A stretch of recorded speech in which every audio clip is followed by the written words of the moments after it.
What's up, everybody? I'm LeBlanc. And I'm OC. Time for another adventure. Say you want smoke, you can drop the address. I'm a stone cold killer, I'ma do so on my chest. 50 cal deagle bullet shooting through the vest. Hope the morgue got a mop, cause I'm finna leave a mess. What's up, everybody? It's LeBlanc, just checking in from the edit to let you guys know that there will be major spoilers for Karate Kids 1, 2, and 3 in seasons 1 through 4 of Cobra Kai. So you've been warned. If you haven't seen it and you want to see it without it being spoiled, go check that out before checking out this video. If you're alright with the spoilers, enjoy the video.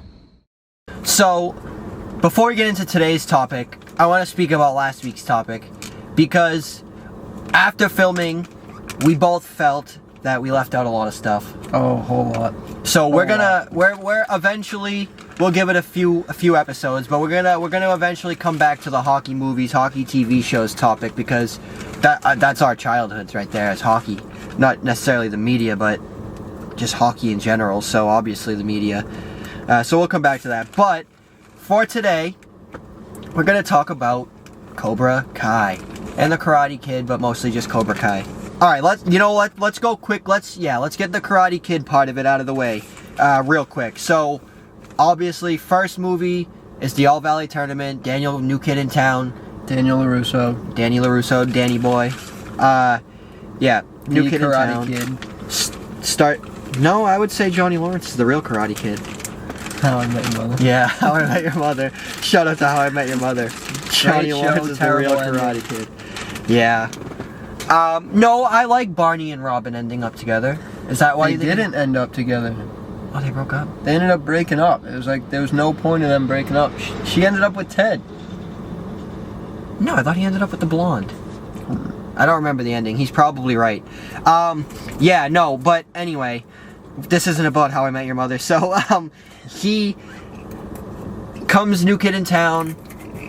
His bully, Johnny Lawrence, happens to do karate. He tries to go to take karate to defend himself. Ends up walking into... Ends up with that chick. So anyway, he goes to this dojo to try to learn karate to defend himself against Johnny Lawrence. And all his buddies from... Yeah, Dutch, Bobby, I forget the rest of their names. Wasn't one of them like Spider or some shit like that? No, wasn't that? Maybe. That's... Where's the tips? Did I take them already? Oh yeah. And so that's that. Goes to the All Valley, wins. Then we come on to the second film, which is where he goes to Okinawa, right? Yeah. He goes to Mr. Miyagi's homeland. Okinawa, and he gets into the beef with Chosen, because that wasn't even really a karate trip. That was like No, it was just a summer break basically for them. Miyagi was going to help Yukie. Yeah, with and some Daniel's stuff. Mom was going away somewhere. She might have been going She was back no, to she New was Jersey. she was going to take care of Uncle Louie. Yeah, and so Mr. Miyagi offered to watch Uncle him for Louie the summer. LaRusso. Yeah. So Daniel's dad's brother, or whatever. Because there's also another Uncle Louie. Louie Jr., who's in Cobra Kai. Also from the LaRusso side, obviously. We have then we have Cobra Kai 3, which Karate Kid 3, which is Terry Silver, Mike Barnes. That's back to the All Valley Tournament. Mike Barnes, psychopath, absolute just lunatic. Also, but don't want to jump the gun too much, but shout out to how Cobra Kai, where they like straight up admit that Terry Silver was on cocaine in the Karate Kid Part 3, that he was all like hopped up on cocaine back then. But yeah, so that's before we even get into Cobra Kai though. Terry Silver his introduction. He's old buddies from the war with Crease. Crease saved his life, right? In the war, that's what they say. Basically, the whole thing is like he owes Crease, right? And he'll be there for Crease no matter what he needs. Yeah, because he saved his life in the war, and. Yeah, they were POWs together, weren't they? Correct. The whole squad got captured. We get into that more in Cobra Kai. I don't want to jump the gun too much. They give nods to it in Karate Kid Part 3, but they get into it in Cobra Kai. So we'll save that. But yeah, he has all that after the war and whatever. they come back and he has all this land and stuff. Not land. Not. Why am I such an idiot? All this. He has this business from his father. The toxic waste disposal business that makes millions of dollars. He basically inherited it. My big beef with this trilogy is that I think, and I have one problem with this trilogy. If they make one change to this trilogy, I think it's perfect. What's that? Swap movies 2 and 3. And I think it's You perfect. think? Yes, because we have All Valley 1, All Valley 2, it escalates to higher stakes, sort of, with just the different type of demon that Barnes is, compared to Johnny Lawrence. And then we wrapped up the trilogy by going over to Okinawa. And on the love interest side of things, we have Allie in the first movie. That doesn't work out. Then we could college or something, right? Yeah. Then we can move on to Karate Kid 3, which I believe should be 2. That's back to the All Valley. Crease calls in Terry Silver to help. They get Mike Bonds. Basically, they wanted to get the craziest, what was it, karate student? Yep. Basically, the most psychotic person they could get to just break Danny mentally and physically. Yes, and they have the quote-unquote love interest is Jill, I believe her name is, or something like that. I forget her name. But she's not really a love interest, because there's no there's not like... Yeah, they're just buddies. They're more or less just friends, so I think that works out better in the middle. He breaks out with Allie, has this great friendship, and then goes to Okinawa, which expands the universe, and then he meets... I'm still blanking on her name, but he meets his love interest in that, and then they can be together at the end. And I mean, of course, then they eventually, they're kids, they break up, and he meets Amanda, which brings us into Cobra Kai. So let's just get into Cobra Kai. Opening scene, I believe, of Cobra Kai, episode 1, season 1, starts off back at the All Valley tournament, right? And then it goes to that face kick. He lands on the floor, and then it fades into him laying on the floor as a grown man in his apartment, right? Wait. What? First scene of Cobra Kai. Isn't that what it is? Or is that the trailer? Where Johnny Lawrence...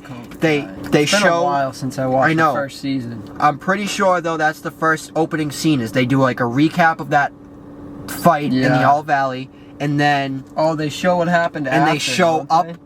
No, that's in the later? Karate Kid movie. No, they showed it again at some point in Cobra Kai. Oh yeah, probably.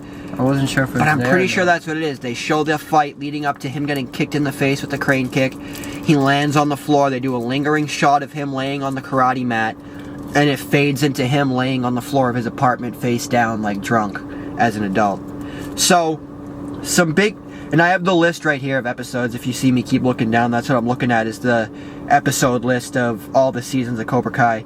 So, just remember that first, I think it was like the first episode, like after obviously that first scene, you see like these it was like a group of kids. Basically it was like the first Karate Kid movie, where basically Johnny sees these group of kids picking on this little kid, Miguel, who ends up being the main character, or one of them. Of the students. Yeah, of the students. And he basically goes and breaks it all up, like Mr. Miyagi did for Daniel in the first movie. Right. Oh, and crazy how it comes full important to note, not that important, but kind of important to note, because he comes back. The guys beating him up is Kyler and his friends. Yeah. Not that it'll matter in the later seasons when Kyler he's big in season 1 as like the main bully. He basically, I don't think he's in season 2 at all. If so, just quick appearances. He just walks and then season 3 I think he comes back a little. Season 4 he's very prominent. Yeah, he joins. I think he comes back at the end of season 3, right? That's when he joins, when Crease comes in. It does that and monologue. Basically he brings in a whole bunch of new people. Yeah. Basically shakes up what Johnny had started when he brought back Cobra Kai. Yo, real quick. What were you tell the story? Oh, I was getting my golf clubs out of the shed, and I just looked on the ground and I saw giant boxes of matches. So we're gonna use those. Figured I'd take one. Yeah, we're gonna use those to light it up today. A whole bunch of them. We have lighters, but we're gonna go old-fashioned caveman style. Hopefully, I don't burn the car down. But back in Cobra Kai. So, season 1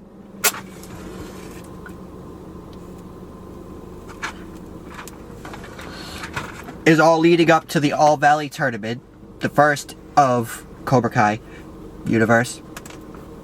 So, main story arcs that you like and remember from season 1. I would say my favorite one is probably the power struggle, if you will, between Daniel and Johnny. Yeah. You know, the pranks, you know, spray painting the penis on his billboard. Oh, yeah, and then the fucking... stuff. Where it all goes downhill is where Uncle Louie Jr. comes in and... With his bikers. Yeah, he gets fucked up by Johnny Lawrence. He burned down his car or some shit like that. Tried to. I don't think he did. He tried to burn his car, yeah. Yeah, or maybe he did. And then they all got their ass kicked by Johnny. And he had, oh yeah, and that's right, and he has Louie, and he's like, doesn't he say something like, where is he? Or like some Batman shit. Yeah, because he saw like LaRusso on the license plate or something like that. Yeah, he figured it out that they were with LaRusso.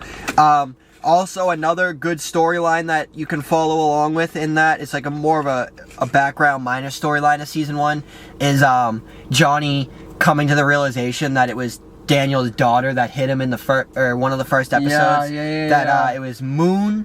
Or it wasn't his daughter, it was her friend. Yeah, what's her name? It's the one that ends up dating Dimitri. What's her name? Yeah, the clueless one? Or no, that's the bitch. Moon. Yeah, the absolute fuck. What's her name? We'll figure it out. But, yeah, so it was Moon, Sam, and their friend that... I can't remember her name right now. They hit Johnny Lawrence's car. And there is a moment where he realizes it, and then Daddy gives him a used car from the lot. Shit box. No, it ends up being the... Oh, he wanted to give him a shit box. He said he was going to give him like a minivan, wasn't he? 11, yeah. He was going to bring him to the lemon lot. But, turns out good. So, on to the final episode, which I should have said from the beginning. There's going to be many, many major spoilers for the entirety of Cobra Kai. Yeah, I'm sorry it took me so long. I'll put an alert at the beginning, but this is my first verbal. As they came out, it was season 1 and season 2 were aired on YouTube. They came out and were originally aired and streamed on YouTube. They were YouTube as a YouTube show. Season 3 was done by Netflix. After season 2, it got picked up by Netflix. They've done season 3 on, which season 5 is coming out soon, which is why we're doing this episode. So, the All Valley Tournament at the end of season 1 is between... The championship is between Robbie and Miguel, right? I believe so, yeah. And, of course, who wins? Johnny is coaching... Oh, right. Miguel. Johnny is coaching Miguel. Robbie, who is actually Johnny's kid. Yep. Who he walked out on when he was a baby, as did Johnny's father. Yeah, Johnny's coaching the person who's fighting his kid. But... Alright, so, Johnny's coaching Miguel. Daniel LaRusso, Ralph Macchio, he's coaching Robbie. He wasn't at first, though. He wasn't coaching anyone at first. He was just there because he trained Robbie, but then they had that fight when... Whatever. So... But Robbie is Johnny's son. But Johnny's student is Miguel. Miguel's girlfriend is Sam LaRusso, Danny's daughter. It all connects, and it's crazy. It's a crazy, like, this show is so good, and if there is a fair amount of great fights. Oh, amazing fight scenes, and it's funny because the whole time when Miguel and, what's her name, Sam? The whole time they're dating, Sam's like, I don't know what my dad would do if he found out I was dating someone from Cobra Kai. Right. And then... Right. Because Cobra Kai is who used to it's crazy. On to season 2, though. Let me pull up season 2 episodes so I can refresh my memory on the...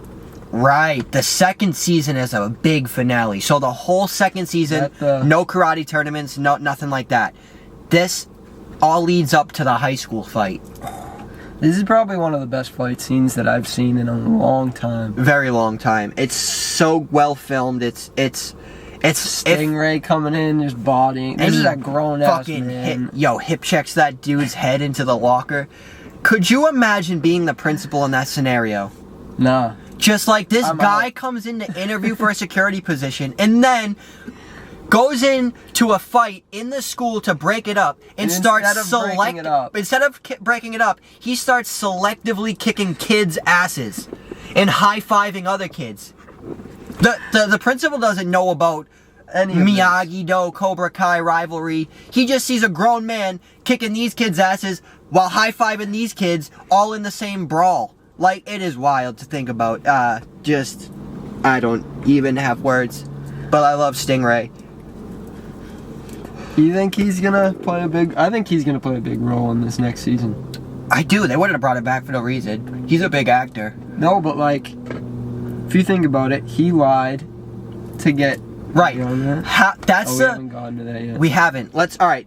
So that's all of season 2 is. I hate to say it that quickly, but it really is They like it's basically all just formed dojos, and then it's all the throughout beef. the season they prank each other, they fight each other. Right, and we introduced Tori, and there's that whole Another love. Disney It's like a actress. love triangle, love square going on between Sam and Tori and Robbie and couple Miguel. They ex-Disney each actors or date each actresses. other. Oh yeah, there is a bunch of There's Disney. a couple. Yeah, but they each date each other, right? Yeah. Like Miguel dates Miguel Sam and dates Tori. Sam at Robbie first. dates Sam and Tori at Yeah. some point. So that's what all of season 2 is, the tension between that relationship and the different dojos and building up to this big school brawl. So season 3 is really the aftermath of that. Big thing happened at the end of season 2.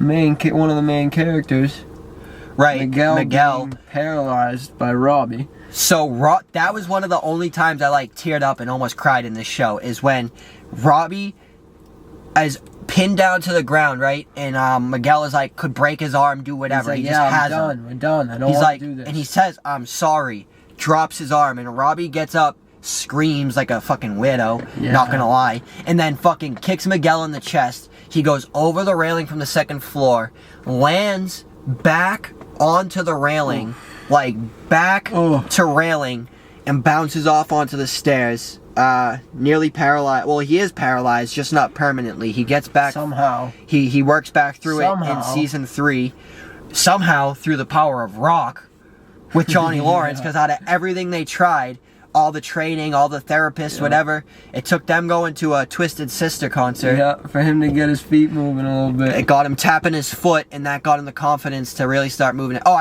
we should say he was paraplegic, not quadriplegic. He was only waist down, couldn't Yeah. move his legs. Yeah. But he worked. It wasn't That permanent. was funny though, the first scene with Johnny. You want your Yeah. phone? He throws it. Get up and go get it. Or the nudie mag on a rope. He's like, nah. He's like, I can just look it up on my phone. He's like, nah, this is print, man. It's Yeah. way better.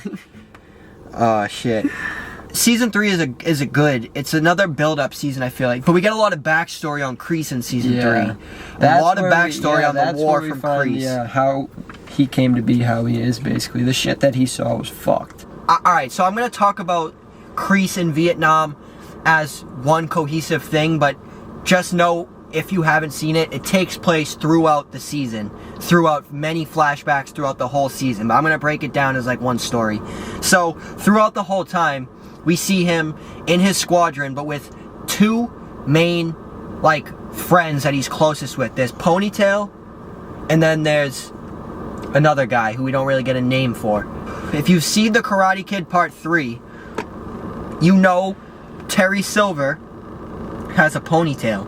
So, like, the whole season, throughout these flashbacks, we're kind of led to believe that this guy, with this friend of Crease's with the ponytail, who they call Ponytail, is Terry Silver. And the whole time throughout this, the way that they make a reference to it is like Crease will like have a picture on his desk of like his war buddies, and it'll like, Yes. like that's how he gets in touch with them. Basically, like he sees the picture and he And he's like, at gets the an phone. idea, and he's like, I'm gonna call this guy because Yeah. he owes me one, basically. Right. And they eventually go on this final mission. It's not supposed to be the final mission, but it ends up being their final mission. And they're going to basically bomb a military camp in Vietnam of the soldiers, Vietnamese soldiers. And Ponytail gets up to one of the huts of this military camp, and he plants the bomb. They spot. Does he make a noise and they spot him, or do they just spot him? I forget what. I don't remember. I think either way, he gets seen. Yeah, he gets seen, and Crease has the detonator, and the captain's given the orders to blow the detonator, but he knows if he blows the detonator, Ponytail's gone. He doesn't blow the detonator. They capture all of them, and right on the spot, as they capture them, they basically make Crease watch as they just put a bullet in the back of Ponytail's head. So Ponytail is not Terry Silver, because he's dead. I don't mean to laugh, but he's dead. So they get trapped, and then they're forced by the Vietnamese soldiers. They're locked in a cage, POWs, straight up, and they're forced to fight each other to the death on this bridge over a pit. Throughout the whole season, we don't see what's in this pit until a final flashback where we see Crease take the spot of his other buddy, who we now can deduce is Terry Silver. He takes his spot in the death battle with the captain because he knows that he'll lose. He has no chance. And when he finally gets up on top of this bridge and he looks down, we see that it's filled with cobras and other types of snakes. Venomous, non-venomous, snakes that are going to eat them anyway. So that's what these people have been fighting over, and it's a fight to the death. Whoever gets knocked into that pit of snakes is donezo. Obviously. And as we see when he looks down, there's no bodies in there. I mean, they didn't just fucking disappear. Yeah. There's bodies falling into a pit full of snakes, and now there's no bodies. We know where they went. Yeah. And so he ends up getting the captain into a position where it's done. It's over. He can take the final kill shot, knock him into the pit. Captain's hanging on by like a thing onto the edge of the bridge, and Crease can knock him off. And all of a sudden, as that's happening, the Americans come. They start bombing the village, and they won. They got them out. They're rescued. There's so no need to finish anything. yeah. So the captain looks up at Crease, and he's like, "It's over. Like, that's an order. Like, pull me up." And he's like, calls back to something the captain said earlier while they were in prison, and he said that like no one's in charge out here, basically. Like, and then he stomps on his hands and he falls in, and never to be spoken of again by anyone. Just bunch of snakes. Hey, we were POWs. What happened. Some of us are gone, some of us aren't. Which is where the name Cobra Kai comes from, also, because cobras. Snakes. And yeah. So also, I don't know if this is an intentional reference from either the Karate Kid or Cobra Kai, but the word Kai in some language means ocean. Sea. I forget what it was. I think it was sea, you're right. And so Cobra Kai, sea of snakes, that's what they were over. Maybe that's what he'd see it as. That's why he named it that. It's possible. So back to the rest of season 3 is like season 2 was, again, season 1 was leading up to the All Valley tournament. Season 2 leads up to the high school fight, which I don't know if I mentioned this. It was on the first day of school. It was the high school brawl on the first day of school, because there was a party the night before, and Tori saw Sam kiss Miguel. They were all drunk. Not that it really should matter, but they were all drunk. And so they get to school on the first day. This is Tori's first day at this school. She's a new kid in town. Transfer. Robbie, also his first day in town. Did I mention that earlier? No, is it? No, yeah. This is what sends him to juvie. Yeah. And so she she breaks into the announcement room. They're in homeroom. Takes the mic from the student that's doing the announcements, and she's like, "Samantha LaRusso, you know what you did? I'm coming for you, bitch." I don't remember like the exact words she said, except for that last line. Yeah. I don't remember the whole thing, but I know the last part of what she said was, "I'm coming for you, bitch." And then she goes after her, and then Robbie and Miguel rush in, and that's what starts the whole brawl. So season 3 is all build up to the tension and conflict. This went out behind, maybe.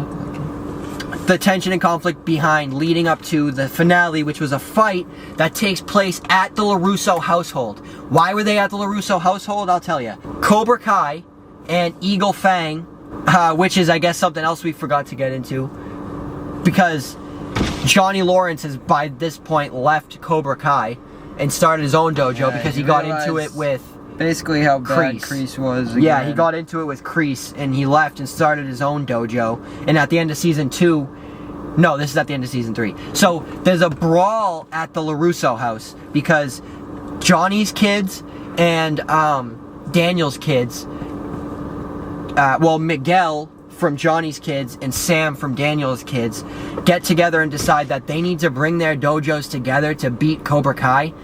And so they plan a meeting at the LaRusso house where Sam invites all of their, her dojo. Miguel invites all of his dojo. They parent trap them. That's what they say. They parent trap them. They don't tell them that the other's going to be there. Basically. And so they meet up, and Cobra Kai somehow gets word of this meetup, and they crash it, and they just start assaulting them. So that's led by Tori, Kyler, and Hawk. Yeah, because Robbie's in juvie at this point. No, right? no. He just he's out by now because this is the finale. He just didn't go. Yeah, he just wasn't. Because he was there at the zoo before. Yeah. So he just didn't go to this. And, which is good. I respect Robbie for that, for knowing to stick. Because with his record and having just been in juvie, I respect him for staying out of that one. And you gotta think he thought, obviously he wasn't, on good terms with he just didn't really have a dog in that fight. Yeah, but, he wasn't on good terms with the LaRussos, but, he was, kind of somewhat, grateful for what... Especially Daniel did for him. He so might not have been on great... He was on bad terms with Sam. Yeah. But throughout this whole series, I think he's always respected Daniel. Yeah, exactly. So, he didn't want to go there and fuck up his house. Because he even defended Daniel to his father, to Johnny, when they reconciled. But... Yeah, it's kind of... I'm good with it. But all this to say, this brawl happens... in the middle of the brawl, again, this is the finale, Daniel and Amanda and Johnny and Allie. Oh, no, Allie from... are at dinner together. There's no romantic thing going on between Johnny and Allie. They kind of look at each other at a moment and think there might be a connection, and then they realize, you know what? No, friends. This is what we are, is good for us, which is cool. So that's going on while this brawl is happening. Hawk ends up switching sides mid-battle when he sees and he kind of has unreal scene with the Dimitri. But he has an epiphany as he just looks around and realizes what's going on. Basically. Yeah, and he doesn't like what he's become, and he sees Dimitri getting fucked up by 2 kids at once, and he starts running at them. These 2 kids who are on his team think he's coming in to help them, and he does this sick spin flip kick thing and hits them both, and he apologizes to Dimitri, and he's like listen, I'm sorry for everything, I was an asshole, we don't have time for this right now, do you want my help fucking winning this thing? And Dimitri's like, yeah. And so Hawk switches teams, helps them win, get the upper hand, goes into the side dojo off of the LaRusso house. Oh no. No, just the side dojo of Miyagi-Do off the LaRusso house, where Robbie was staying when he lived there. Yeah. And because that's where Sam and Tori had gone off into in their fight. And they all go in there. It's Miguel, Hawk, and Dimitri. All from 3 different dojos right there. That's Cobra Kai Cobra Kai with Hawk, Eagle Fang with Miguel, Miyagi-Do with Dimitri, all running in and telling Tori, who is losing at this point to Sam, because Sam has gotten the upper hand. Once Tori brought the weapons out, she fucked up because Sam was trained in the weapons from her father. And she broke one of the pictures, didn't she? Yeah, I believe it was at the picture frame with the Medal of Honor. It was the picture frame that was above the Medal of Honor. And it was with, wasn't it? It was a picture of just Miyagi. Yeah, that's when she got real pissed and took over the fight. So they come in and they tell her, because she's still wanting to fight. She's losing to Sam, but she still wants to fight. The guys come in, they tell her listen, and then she's like, all right, I got the lower hand right now, I lost the battle, I'm gonna win the war, runs off. So that is kind of the end of the climax, but then we cut to Johnny and like Daniel, well, we don't really see Daniel finding out, but we cut to Johnny finding out about what happened. He goes to Cobra Kai dojo, walks in to confront Crease, and sees Crease training Robbie, his son. Intense. He's like, Robbie, no. Whole fight breaks out, a badass fight. Johnny breaks out some great moves. Shout out to William Zabka, because he broke out some, I mean, that's no stunt double there. That's Billy right there. That's Billy Zabka. He pulled out some great moves. The door frame grab, kick to the chest was so sick. He pulled out some moves in that fight. And he knocked out his kid. At the end, he knocks out Robbie on accident. Robbie is trying to fight him the whole time. He's doing some wax off defending and just not letting Robbie hit him. And he's like, I'm not gonna fight you. And at one point, he gets turned. His back's to the wall in the lockers. Robbie charges at him. He kind of sidesteps and pushes, and Robbie like trips and falls face first into the lockers. And as soon as it happens, he's like, oh shit, and runs over to check on him. As he's doing that, Crease gets the upper hand on him and basically has him. He grabs a weapon. The sai. Yeah. Shout out to Raphael with the sai. Also, shout out to Donatello, because that's one of the weapons that Sam and Tori were using, was the bow staff. Yep. Just want to say that Donatello is my favorite Ninja Turtle. He has Johnny in a kill position. He could kill him. He has his throat pinched and he has the sai on him. He has his throat like held. Yeah. And he's on the ground too. Yep, Johnny's on his back on the ground, and that's when Daniel comes in, because he also obviously finds out, because it happens at his house. You told them to go to my house? Yeah, you sent them to my house? And then he gets in the fucking, oh my god, another badass fight ensues. They're kicking ass. Absolutely insane. And through the fucking front glass window of Cobra Kai dojo out to the street, Daniel breaks out some of the moves that Chosen, who we forgot to mention, comes back, but Daniel breaks out some of the moves that Chosen showed him from the secret Miyagi-Do scrolls that the ancestors had, that some went to Miyagi, some went to Chosen's father, Sato. Was it Sato that they went to, or was Chosen's mentor? Because Sato was Chosen's father. Either one, and or his that uncle. one was more No, offense. Sato was Chosen's uncle. Anyway, and he showed him, well, all of Miyagi-Do was defense, but this form of defense was kind of offensive, and it was just to take away their way of attacking. It was certain pressure points up under the arms and on the legs that paralyzed their arms. And Chosen showed it to Daniel, and then they did a callback to the honk and honk, and live or die, man. Yeah, and then he does that to Crease, and he has him in a kill position, ready for the kill shot, basically. And he looks at Johnny, and Johnny gives him a nod, like, you have my blessing. Go for it.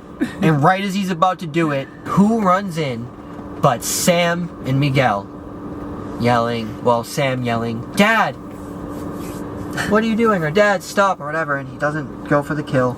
And that is when we get the challenge that sets up all of season 4, where we see where we get the challenge. I forget who poses it, but basically, if Cobra Kai wins the next All Valley tournament, U18 All Valley tournament, they get to stay open, and Miyagi-Do, Eagle Fang have to close. If they lose, Cobra Kai has to close.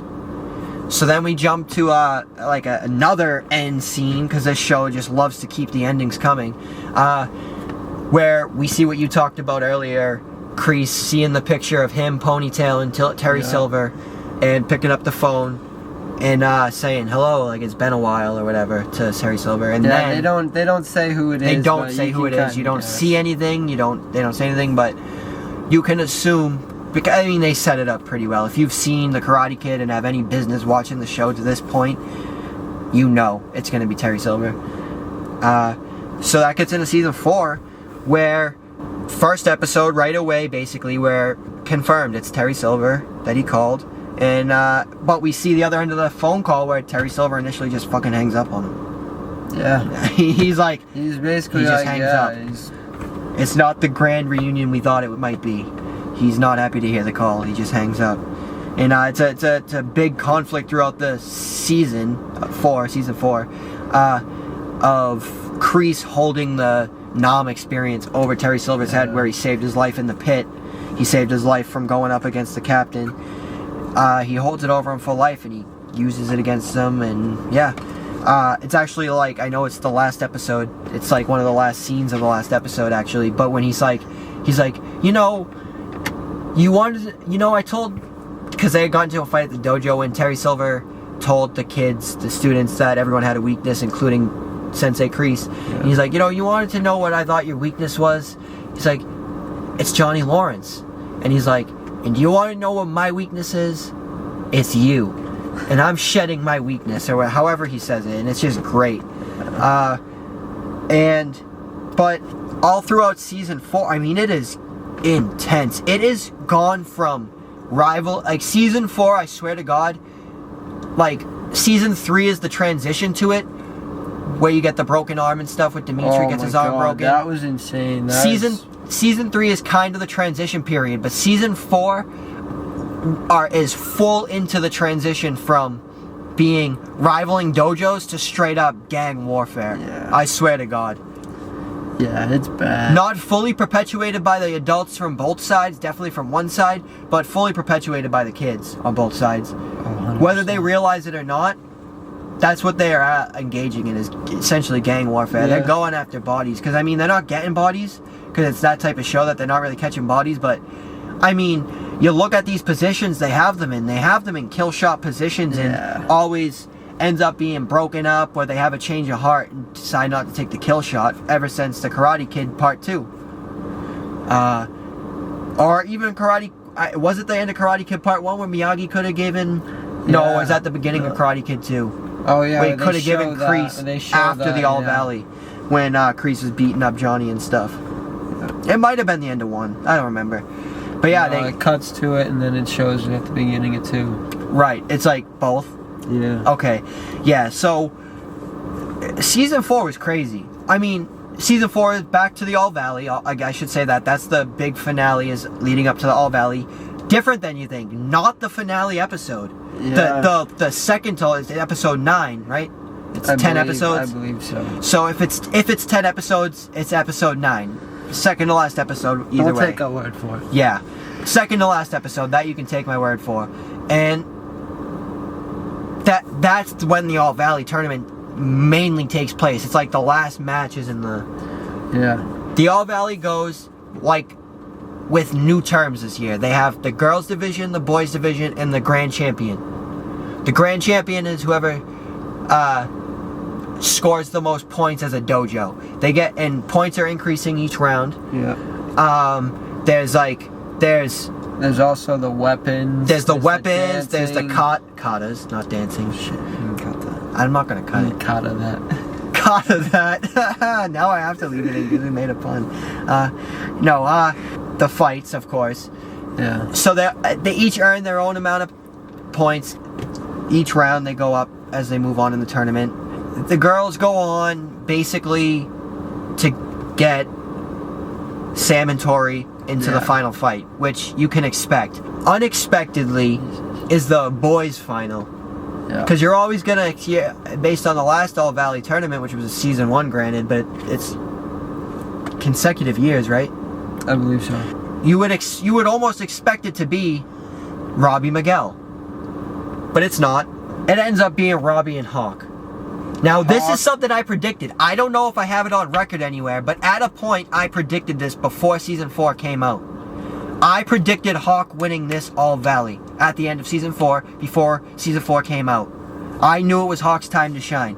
Hawk wins a legit victory. My favorite character. To be he's always been my favorite. His whole character arc has always been my favorite character. Which the switch into the colors with his mohawk. Yep. I fucking insane. Loved, like Moon said. Like Moon said, I was kind of liking the purple because Robbie shaved his head to humiliate him. But they fight. Robbie has a legit victory. It's a good fight. It's not in. Does it get into sudden death? It does. Yeah, because it does. They both deduction or something at one point. No, no, not in this fight. Okay. There was a no point. That's what it there was a shot that was no point. Yeah. And I think I say that so confidently, and then someone's gonna be like, "You're wrong." No fucking way. And But anyway, I know that Hawk gets a legit victory. It's no question about it. It's a tough, good fight, but Hawk scores the 3 points first. Because they go, I believe it was tied 2-2 before it went into sudden death, if I'm correct on that. So, Hawk gets the clean point in a sick fashion. They do the fucking slow motion hop up onto his feet, the springboard back onto his feet. They do that. Hawk gets the victory with a nice ground shot, actually. Yeah. Then we get to the girl fight, and that's where the controversy begins. Yeah. Because Sam lands a point, and I'm gonna say this confidently because I've watched it and rewatched it in slow motion. Sam lands a point, and then Tori steps out of bounds. That is 1000% how it happens. 100%. Sam lands the point, Tori steps out of bounds after. Knew it too. Tori knew it too.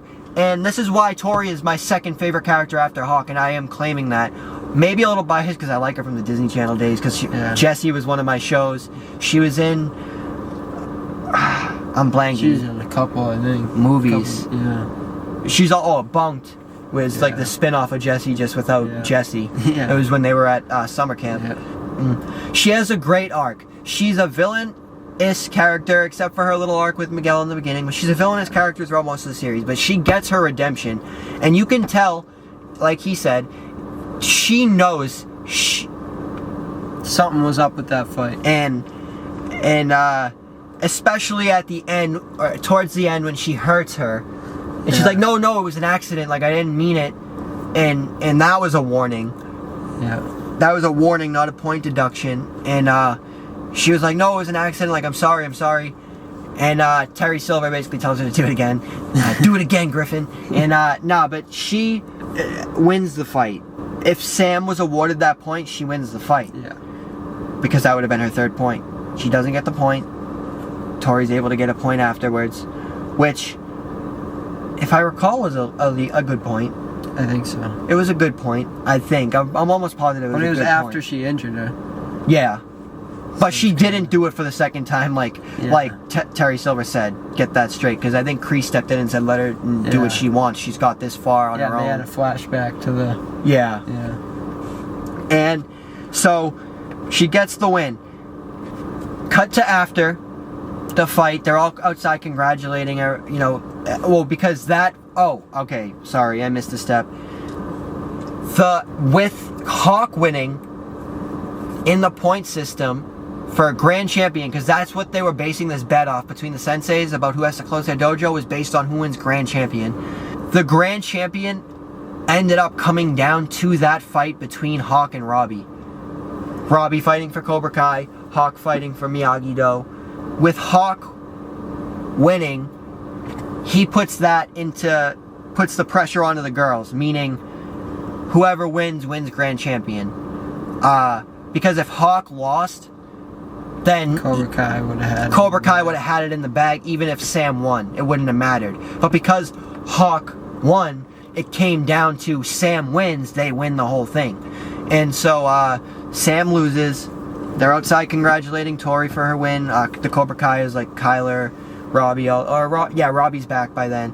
And it's going good. And then they're like, hey, Queen Cobra, like, you want to come back for an after party at my house? This is Kyler talking. And she's like, yeah, let me just go grab my bag. And she goes back inside to grab her bag. And who does she see? Scumbag. The biggest dirtbag cokehead of the fucking world. Did we mention it was confirmed that he was a cokehead? I don't know if we mentioned. I think we might have. We talked about it. I don't know if we did it on camera. He was a cokehead, and he confirmed that he was on coke in the Karate Kid 3. Anyway, she sees this scumbag dirtbag talking to the ref, stupid by the way, about paying him off. Literally sees him hand him money. No. That's why it's so stupid. I think that's why it's so... Even if he did, he might have handed him a little cash, but he says to him, the rest of the money, or the money will be wired into your account tomorrow. And that's why it boggled my mind, because if you're just going to wire him the money, why bother this little fucking inconspicuous meeting inside the dojo, Meet not 30 minutes after the fights have ended, where people are still obviously around? And Tori is not even in hidden sight. She's right behind a glass window. If they turn their head, they can see her. Yeah, 100%. And so she hears that. And apparently, though, Terry Silver doesn't know because we cut to, I believe, immediately cut to him talking with Crease.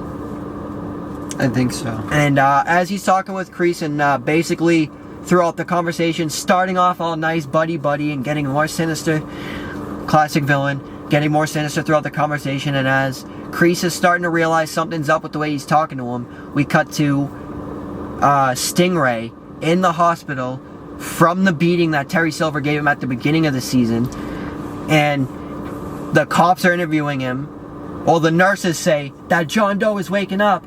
And the cops start interviewing him. The cops run in and start interviewing him. And who did this to you? And then they start cutting between the scenes of him in the hospital and the beating. And they go past where the beating cut off earlier in the season and show us more than we've seen. And they show Silver saying, "You want to become Cobra Kai?" Which is where we end originally back then.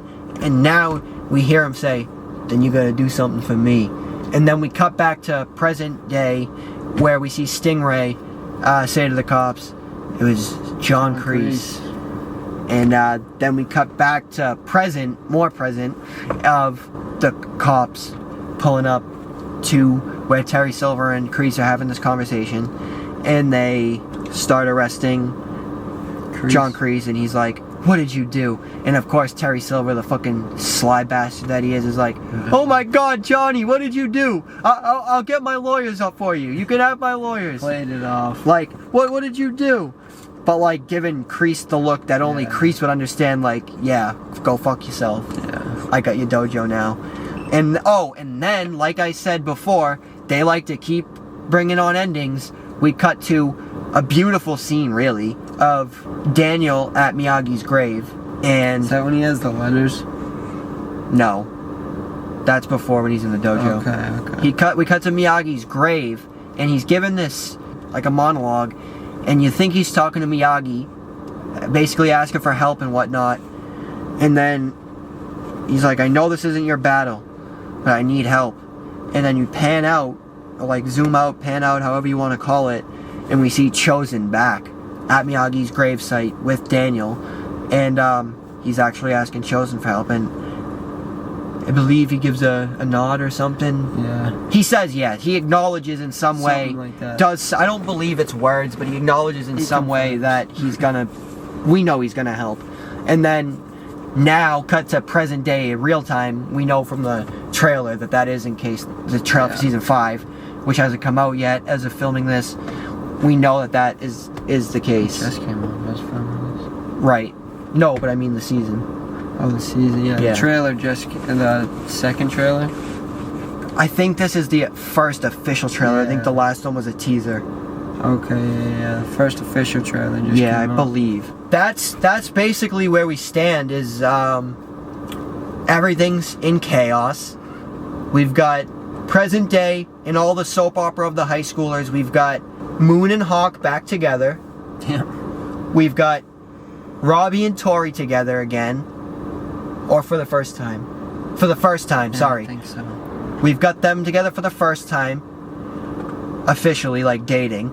We've got Sam and Miguel back together, but we'll get back into that because that's another ending. And then we've got Dimitri and Yasmin. We couldn't remember her name earlier. That's her name, Yasmin. We've got Dimitri and Yasmin still together, even though she's in Australia with her father for work or whatever. She came back twice this season to visit him from Australia. She came back for prom was the last time, which was like the night before, or a couple nights before the All Valley tournament, and then she came back, or she was there at the beginning of the season for some reason. She came back.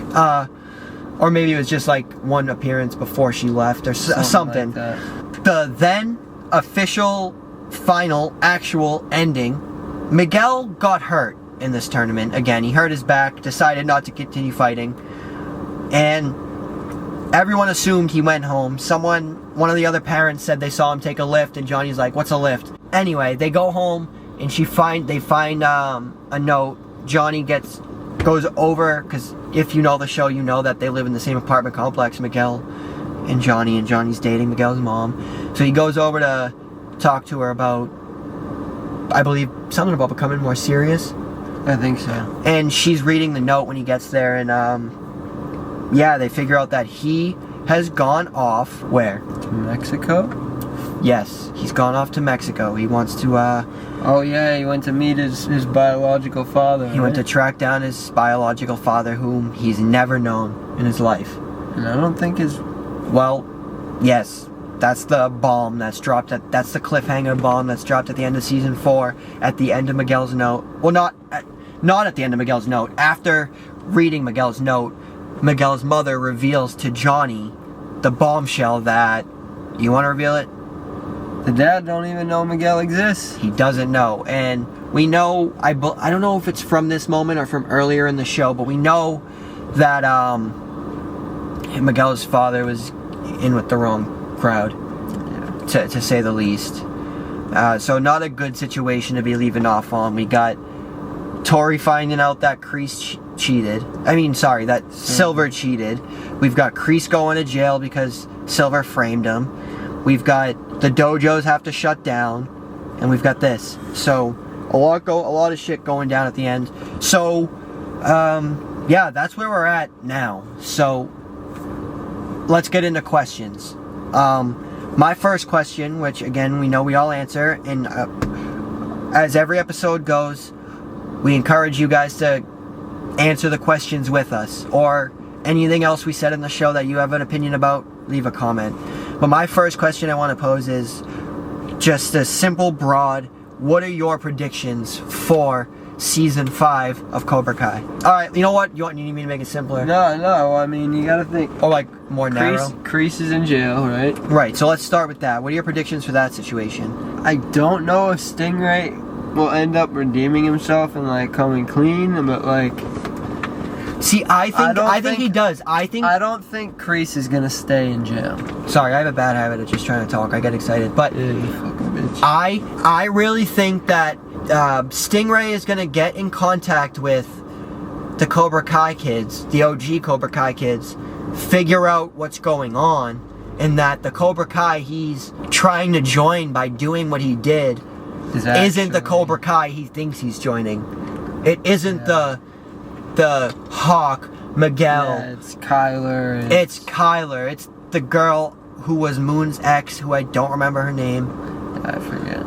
It's all the bully kids. It's Tori. It's Robbie. It's them. Who we didn't mention was, what's Sean's little brother's name? I forget his name. Sean's little brother, the little pain boy. We didn't even mention Sean. We haven't even gotten into Anthony LaRusso. But that's a whole other thing, because Anthony LaRusso is the next generation. Yeah. I want to save those predictions because I feel like season 4 was like the introduction to like, hey, these kids that we've been watching are getting to be 18. It's a U18 tournament. Yeah, but so we need a new I think this was introducing because we got the new young girl. I think Anthony's going to be more involved in the karate aspect of everything coming, or not like completely, but he's going to be way more into it than he was in the past seasons. Yeah. Because the first 2 seasons he just like didn't do it at all. He wasn't really but this season he was a bully. He bullied really want to remember his name. Little Pain. Sean's brother, and I like the line he has at the end of season 4 when he's like, you're gonna be in a world of pain next year. The whole situation with Crease, I think, is that Stingray's gonna get in touch with the Cobra Kai kids he knows, figure out it's not what he thought it was, and fess up. Eventually, I doubt it's gonna be first episode, but I also, back to the whole illegal and you know, telling the truth thing, Tori, I think she's telling the truth pretty quickly. Yeah. And I think that's how... She may not like say it to like the board, like whatever the board that controls. No, she will. I think that's exactly where she goes. I think she'll like come out and like just go right up to Sam. Be like, you won that. I don't know. No, I think, well, that's a possibility. Like, I think she'll like come out to like Cobra Kai and be like, yeah, I saw that shit happen. Like, he definitely paid the ref off. But I could see it, because she's been on her last straws. So I think maybe when she finds out about Crease, yeah, is when she's gonna be out. Goes and tells someone. But We know that Chosen is there, and we see them in the... Again, a popular theme throughout the series is Johnny's kids wearing red and Daniel's kids wearing blue. Whether they're training separately, when they're training together, that's always a distinction. Yeah. It's not the same outfits, it's not a uniform, it's not the kids wear the same outfits every time. It's just that the kids who are training under Johnny, the kids who are training under Daniel, they wear red or blue. Whatever kind of top it is, it's red. No matter the style or anything. That's a theme we see in the trailer. So I do have a feeling that Tori comes out quick with it, because I think they're gonna call it a wash, essentially. No other way to put it. Think so? I think amongst the senseis, they're gonna find out he cheated and call it a wash. Say, you know what, we'll all stay open, we'll figure this out another way. Probably. Because you know Terry Silver's not gonna agree to closing. Obviously neither Daniel and Johnny when they find out. So that's my predictions on that. What other story arcs? So, alright, that's next predictions we can get into. Do you think that Robbie and Tori and then Sam and Miguel respectively stay together from here on out? Yeah, I think so. You don't think there's any more love triangle relationship drama going on there? No, I think we're over it. Yeah, I think that, unless something happens with, like, the younger generation somehow. Like with No, Anthony but I mean amongst this generation. Yeah, no, I think we're pretty much done. Well, no, there already is a love triangle, because there's Anthony LaRusso and the little Payne boy, who have that girl that they both like, and she likes Lapusso. If you know, you know. She likes Lapusso, right? Yeah, I think so. She likes to be friends with Payne, I believe. That's the vibes I get. I'm saying I believe like I don't remember. I remember, it's just not very clear. Yeah. That's the vibe I'm getting, is that she sees Payne as more of a friend and she has more of an interest in Lapusso. Sorry, it's hard to not say Lapusso. I got another question. What has been your favorite season so far? Based on the finale of it, season 2. Yeah, that was the one with the first day of school brawl. Yeah. Because that has Stingray. Season 2 has season 2's definitely gotta be. Yeah, but I'd say season 4 might be second. I'd say cinematically speaking, season 4 is probably the best. Yeah. But season 2 is my favorite. Much like how people say Back to the Future 3 is the worst, but it's my favorite. But I love all 3 of them. It's one of my favorite sci-fi trilogies. But anyway, next we have Carmen and Johnny. Where do we feel they're going? I think they'll be together for a bit. Yeah, obviously I think this Miguel situation is going to bring them closer. He's going to have to go down and get Miguel, obviously. He's not... It's tough, though, because he has Robbie. And it's like, do you go all the way to Mexico to find this kid that's not yours when you couldn't even be there for your own kid? Yeah, because, So does he just support and not actually go so that he can play the fence on both sides? Because if we remember at the end of the season 4 finale, they have that scene in the abandoned Cobra Kai that's been emptied out so they can open in new locations, better locations. They have that reconciling moment where he's like, I'm sick of blaming you for all my problems, Dad, and they're crying. It's a really touching scene. And they really reconcile in that moment. So I think also good and important to note that I would take that scene as Robbie is no longer Cobra Kai. Yeah, I think to be honest, I could see him just like not doing karate for a bit. He might just like... Oh, I agree. Just take... Yeah, I agree. And I think with that... all this, and then it caused him all this drama and all that stuff, he could just be like, I'm done with it. I think with that, you have Robbie quitting. Not quitting, but more or less, most likely, stepping away from karate, or at least stepping away from Cobra Kai. And then you have all the bullshit that Terry Silver's been doing that has already been pissing Tori off. The only reason she's been staying is because of Crease. Because I will admit, as fucking much of a dickhead as Crease is, he has been an amazing man to Tori. Yeah, nothing he has done to Tori has been in bad faith. I truly think that. And he also, he almost cut off the landlord's finger with his cigar cutter for being sexually harassing Tori. Yeah, and he paid for her mom's medical bills. Yeah, see, that's the great thing about Cobra Kai. Is they really give a chance to redeem Crease a lot. As much of a piece of shit as he is to so many things, he's always been great to Tori, in my opinion. So with him in jail because of Terry Silver, Robbie most likely gone from Cobra Kai. Her finding out Terry Silver cheated. I think I think she's quick to tell. That's why I think she's quick to tell that he cheated. Obviously, I think she'll tell Robbie, and then depending on what Robbie does, I could see her going with him, whatever he does, because they're together now. Also, to assume that, Robbie might start living back with Johnny. Yeah. Because he's been staying at Cobra Kai in the back room. Yeah. So, who knows? I mean, it could go anywhere, but that's my predictions. Do you have any other predictions? Oh, I think Mike Barnes is coming back. If they bring someone big back again this season, I think it's Mike Barnes. They bring Chosen and Mike Barnes back. I think that would be... They already brought Chosen back. Yeah, right. I think Mike Barnes, don't sleep. If it was him, I'm right. But I don't have any other predictions, but I think they would... I feel like they've hinted at bringing back someone. So I think it would be Mike Barnes. Fucking scumbag burnt down the bonsai shop. Yeah. How would we not mention that? The bonsai trees. Or the one the sacred bonsai that Mike Barnes and them destroyed with the seawater. Yeah. But Miyagi and Daniel saved it. So, any other questions about Cobra Kai Karate? Oh yeah, what's your favorite Karate Kid movie? I have to go with the first one, I think. Me too. Possibly the second one, but I'd have to go with the first one. Alright, so, on the count of 3, I want us to both say our least favorite Karate Kid film, because I know we have the same answer. You know what? I don't want to cut it. I don't want to cut this so they know it's legit. I don't want to cut it. You know, the worst fucking Karate Kid movie.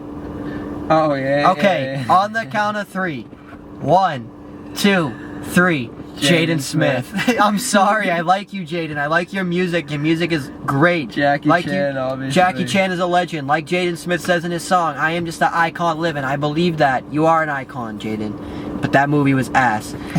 You are an icon. I wanna go home. I hate it here. You know what that reminds me of every time I see it, which is something we talked about last week? So, alright, cut here. Not real cut. Cut here. We're in off the rails. Last week we talked about this, but every time Jaden Smith says, I hate it here, it reminds me of their biggest fan, Nick Swartzen from Blades of Glory, when he's like talking about moving to the Ukraine. He's like, I hate it there, everyone was mean and it smelled like soup. That's all I think of every time I hear that. I hate it here, I want to go home. I mean, like we said, amazing, fantastically talented actors in the Jaden Smith Jackie Chan Karate Kid movie. It's just the story that was written, the script they were given was terrible. I'm sorry, there's no other way to put it. I've seen people argue it ain't even like karate that he's doing. It's like a different, Kung Fu Kid.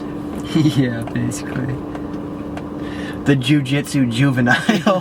Now that we're in the off the rails, like what we have to talk about the Nazem Kadri situation. Not a situation. I said that like it sounded bad. It's a good situation. 7 and 7. He got his bag.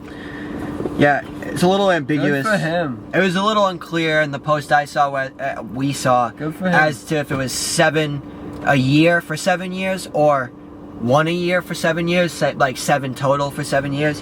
But either way, that's a bag. Either way, that's a good and that's with the Avalanche. No, with Calgary. I mean, he signed with Calgary. He was on the Avalanche. From the Avalanche to Calgary. Sorry, I'm gonna get my hockey thing with him, he's redeemed himself a lot. Like when he was with Toronto, I thought he was kind of a dirtbag. Like he's always been a skilled player and whatnot. That's why I love that. He's kind of dropped that. He was one of the better players on Colorado in the playoffs this year, even when after he got hurt. Yeah, but I just don't like him. He's like Brad Marchand, but worse. Yeah. He's like... No one's better than Marchand. Alright, I'll put it this way. He's Brad Marchand, but no fun. I wouldn't say no one, but... He's Brad Marchand, but no fun. Like, he's just not fun about it. He's just a dickhead with bad intentions. Yeah, he's gotten away from that a little bit now. He's more of a skill player now. Allegedly. Anyway, so, well, fantasy football season's coming up. I have a big fantasy football coming up September 3rd. Fantasy football draft coming up September 3rd. Same. It's the only league I've been in consistently for years. It's a keeper league. We get one keeper. We gotta start one. bunch of people. I just would, me and you, though, like, why Yeah, we we'll started say this it. show together, why we have Bear Gang Entertain together, because we can, like, stay committed. I don't know that many people that'll stay committed to a fantasy Yeah. football league, which is why the fantasy football league I'm in, it's my dad's fantasy football league with all his friends. Like, they had someone leave the league, and there was a spot open, and my dad would ask the guys, like, hey, is it cool if my son can join? I was like 16 at the time, so I was mature enough, and yeah, basically I joined. I've been in it ever since. I've never won. I've lost in the finals. I've come in You third. guys put money on the board? Oh yeah, I'll get into that. So I've come in third twice. I've been in the league 5 years, coming into my 6th year. I've come in third twice. I've come in second. I lost in the championship, and I've come in like I've never come in last. I've come in 7th was my lowest, and yeah, but we all put up. There's 10 teams, so 10 people, $100 each, and the split is 6-3-1. Okay. Third place gets their money back. Yeah. Second place gets 3. First place gets 6. So, and there's a trophy. And the way we do the trophy, though, is kind of cool. That we have a ritual with the trophy, and it's kind of cool. I like it. I helped design the trophy before I was in the league, because my dad and his friend, who I'm not going to say his name, who's still in the league, obviously, are the two who started the league. And but I helped design the trophy with my dad before I was in the league. But the ritual with the trophy is that it is passed on draft day. So the guy who won last season doesn't have the trophy as of this filming. Probably by the time it's aired. He'll have it for the next season, basically. But he'll get it on draft day this year, coming For up in a this couple season, weeks. basically. And he'll have it until next draft day. Have you ever done one of those, not like, not money leagues like that, but like DraftKings or anything like that? I have it. My dad does. My Yeah. dad is big into the fantasy football. I'm passionate and committed to the league that I am in. I usually join a couple free Yahoo leagues just to play Yeah. around with certain moves and stuff. Same. But I don't care ever about done- those. you I ever don't. done But I fantasy I baseball? pay attention to football in I did general. fantasy baseball for the first time this year. It is so many games. I to know. keep Okay, up one of my with. best friends from childhood. It's insane. You gotta set your lineup He was every big into day it. instead of every week. It's So I fucking was. crazy. I did fantasy hockey. Yeah, that's Fantasy hockey Roughly was the same thing. was a 1-day period to set your lineup yeah, for the week. Same with. Oh, okay. Fantasy for the week. football, of course, you get from Monday night to Wednesday depending to on when Thursday they're morning, playing. Wednesday night. So you have a couple days to set your lineup in between weeks in fantasy football, but hockey is just 1 day. I gave up on fantasy hockey. I joined free leagues. I joined paid leagues. I shit you not, in middle school from 7th grade, maybe 6th grade up until like 9th grade, every year, multiple leagues a year, every league, I literally went undefeated and won the champ. Like, it was just too easy, because like, I guess people don't like, you have to understand, like, he can probably say the same. I'll let you speak for yourself, but he could probably say the same. I don't just watch the NHL when it comes to hockey. I watch the QMJHL. I watch some of the OHL. I watch college hockey. I watch the World Juniors. I don't watch the OHL World as Juniors religiously, are but I right watch now. the Q. I watch the QMJHL a lot. The U.S. just got upset by Czech. It happens. The Czech is a Crazy. powerhouse in hockey. Czech, Yeah, but Finland. for them to knock off the U.S., that's huge for them. I mean, let's list off the powerhouses in international hockey. Canada's the biggest, obviously. Canada, number 1. USA, number 2, always. Sweden and Finland. Well, can switch. for recent history, I should say. Russia is up there. Sweden and Finland is up there. Czech. The Czech, of course. We Switzerland. Yep. Germany's getting better. Now Germany- they have Draisaitl. They have. And it's funny. Stutzla, however you say his name in Ottawa.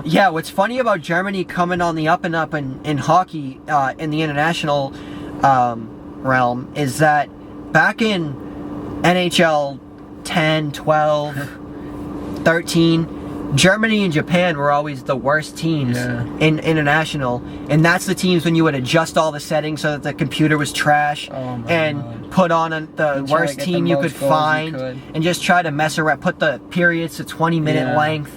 See how many goals just you see can how many get. goals you can run up and see how high you can get that score. But I've gotten it over 100, I think. Yeah, like 168 I don't know was like about my that, but highest that- I've ever got it, and that I've gotten was it pretty good. ridiculous. Like like sweating on Rookie with the settings jacked.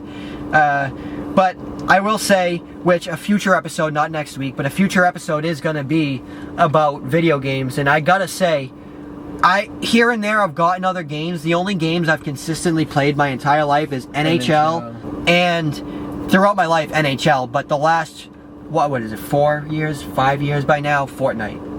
Yeah. I still play Fortnite, I won't lie. Yeah. Like, it's fun to me. I don't know, I can't lie.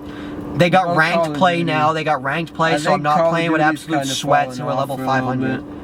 I haven't played Call of Duty since Modern Warfare 2. No, Black Ops. But NHL and Fortnite religiously play. Well, not religiously with the Fortnite, but religiously with NHL. I've got the careers. I've got everything but HUT. I've got a GM mode. I've got a career mode. I've got a expansion team, and I've got. I just started doing HUT. I'm pretty good right now. I got OG. I just don't like the contract situation. Eddie with Olczyk. HUT. That's pretty cool. That is actually dope. Another one of my favorite video games, while we're on the topic of video games, like I know we just said we're gonna do a whole episode on video games eventually, but quick shout out, another one of my favorite video games that did just come out in the past few years. The first, because I haven't played any of the rest of them, there's only 1 or 2 have come out since, but the first Spider-Man game that Sony put out. Those games are incredible. That was amazing. The graphics in that too. And let's just talk, I mean, that is first scene thrown right into, I mean, you start off by, you have to go through henchmen to get through them, but you start off fighting Kingpin. Crazy. You start off fighting Kingpin, and you build up to the Sinister Six, right? Or am I thinking of the wrong game? Regardless, the Avengers game was cool too, actually, but I wouldn't put it up on my favorites. I'd still put GTA 5 above that. GTA 5 though is another one of those goated just out of the.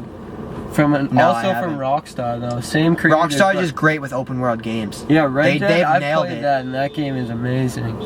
They have really just nailed the open world game over at Rockstar. I mean, Grand Theft Auto 5 is such a good game that you don't even understand. Like, that is why all these years later, it is still one of the. I was playing that game in 8th grade. My class is graduating college this year.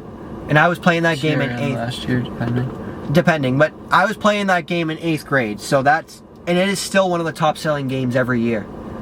Because they keep updating it, they keep putting in more stuff, and they're working on GTA 6 now, which, if the rumors are true, is going to be Unreal 2. Another honorable mention for a video game goes back to my PlayStation 2 days when I was a real youngin'. Oh yeah. ATV Off-Road Fury 4, specifically 4. That was unreal. You remember because that one had dirt bikes. You could fully customize your dirt bike, your quad, your rally car, what do you want to call it, like a dune buggy, more like a dune buggy rally car type thing, and customize that. You could fully customize your rider.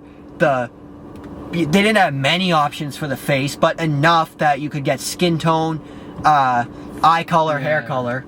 That's it, basically. Oh, and basic like weight. There was like a few options for weight, like skinny, buff, chubby, fat, essentially. And then you could pick the number that would be on his shirt, on the back and front, and on the bike, whatever vehicle, and the last, and you could pick a name to go on the back of the jersey too, and to show up in game, Unreal game. Did you have GameCube? PS2.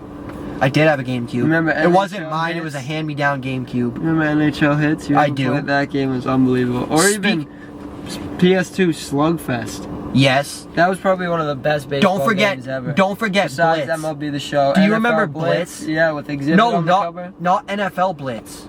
Which Blitz. One? Not NFL Blitz. There was a game called Blitz. It was the most brutal football video game ever. It was street ball. You could break people's arms. You could take steroids to heal that player or whatever. I remember. You could break people's bones, and every single bone. The one like if imagine the meat meter or whatever they call it in Skate 3.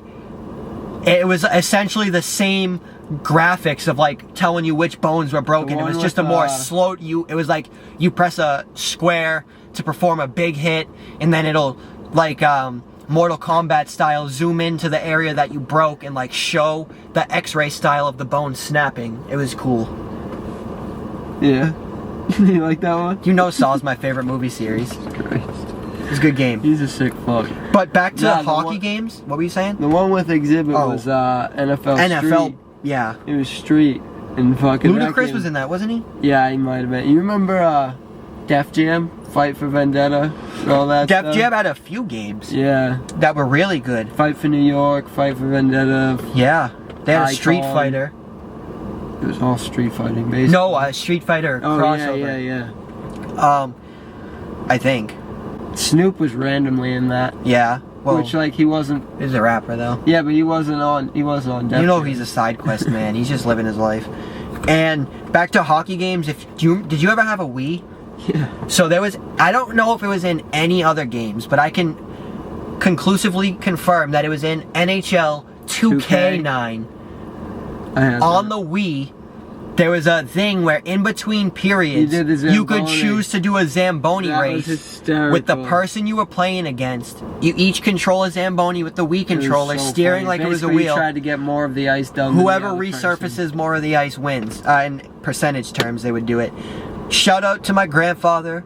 We've always played the hockey games together because I lived with him most of my life. Yeah. But we played that game. We went hard in those Zamboni races against each other. That game was unreal. And the one Yes. with Ovi on the cover, I think that was 2K10. There was another one Yeah. with Gretzky too. Gretzky had one with the Wii. I forget what it was. Patriots had another fight with the Panthers. Oh, Mac Jones. That was hysterical. Hold He my said, nuts, "Hold my little nuts," bitch. and then a brawl ensued. And he got pushed, and then the brawl came in because he wasn't Yeah. even involved in No the one brawl. touched the quarterback. Yeah, just like the goalie. But other than that, I think that's it for current events. Yeah. Alright, I'm gonna head out. Say hi to your mother for me.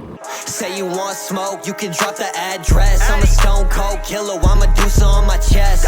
50 cal deagle bullet shooting through the vest. Hope the morgue got a mop, cause I'm finna leave a mess.